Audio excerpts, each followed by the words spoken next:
Oyat. Sambal ni Oyat. Sambal apa ni? Sambal hijau, sambal lado. Bibir bergetar, lidah bergoyang. Oh, sambal lado, sambal lado. Apa? Sambal apa tu? Pedas sangat nanti. Nanti abang eja untuk abang sambal petai, nak pedas. Ush. Sebab sambal ni tak boleh pedas sangat sebab nanti takut ramai tak makan. Aku memang okey je. Aku buat untuk korang, nanti korang tak makan. Betul aku kena habis yang seorang. Jadi apa? Aku kalau tak ada orang makan, biar aku tak payah masak.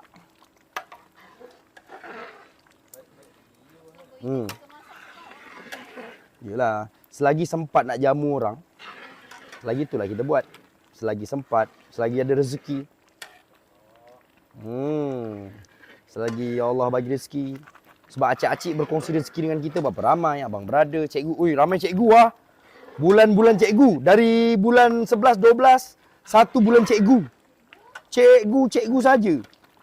Tapi kalau bab-bab acik-acik yang duduk kampung, bandar tu orang panggil ruji, basic.